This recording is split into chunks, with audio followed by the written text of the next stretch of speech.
Hey guys! For today's video is magkakabit tayo ng auto-folding mirror sa VinFast BF3. Tara, buksan natin ang box at tingnan kung ano ang laman sa loob ng box. Una, meron siyang kasamang module.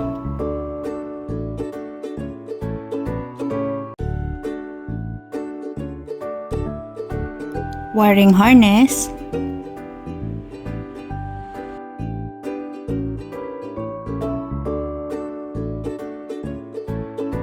Switch.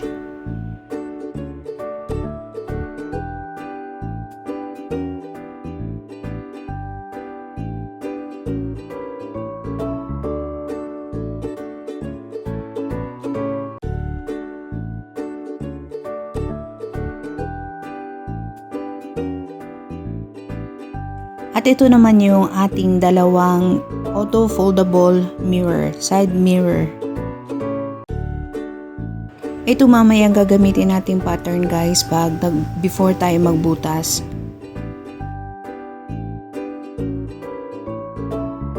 Tinanggal na natin kanina yung left and right stock side mirror.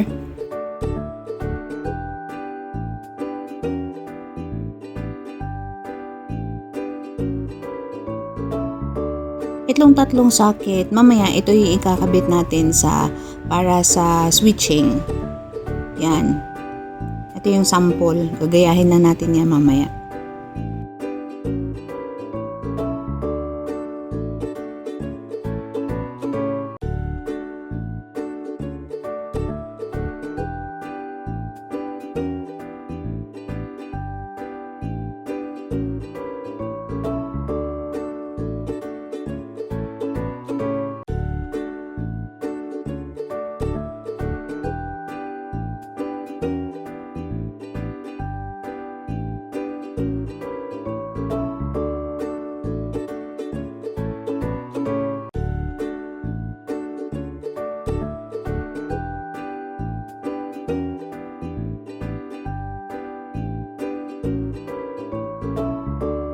Sa pagtanggal po ng sidings natin, itong square po, meron namang guide dyan. Ito yung unang tatanggalin natin. Yan.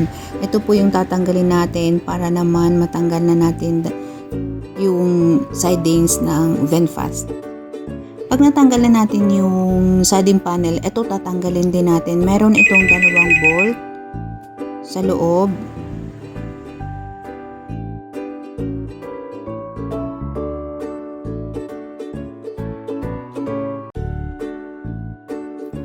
Ayan guys, tapos na tayo magtanggal ng ating stock na side mirror.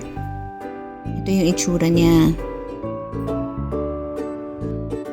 Kung paano natin tinanggal ang ating stock side mirror, ganun lang din ang paraan kung paano natin ikabit mamaya yung bago nating foldable side mirror.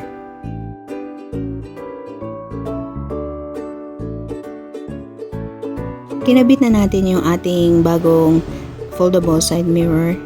Ito yung itsura niya. Ayan.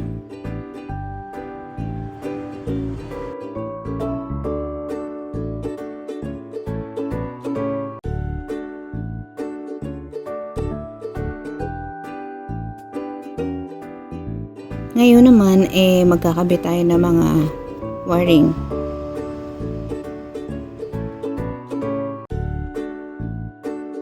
Ito naman yung tatanggalin natin mamaya para naman kung saan tayo magkakabit ng wiring harness. Ito naman kanina yung ginawa nating pattern para makabutas tayo same size nung switching natin. Ito, yung ganito. Yan, para malinis siya tingnan at saka hindi sobra yung pagkat natin.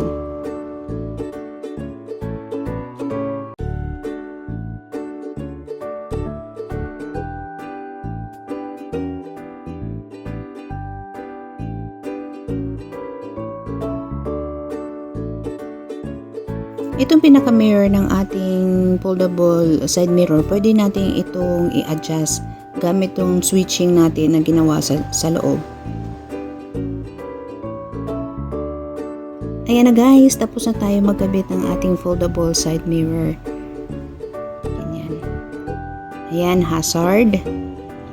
Turn left, turn right. Ayan, pwede nating magamit na. So, bali 2 unit yung kinabitan na natin ng foldable side mirror.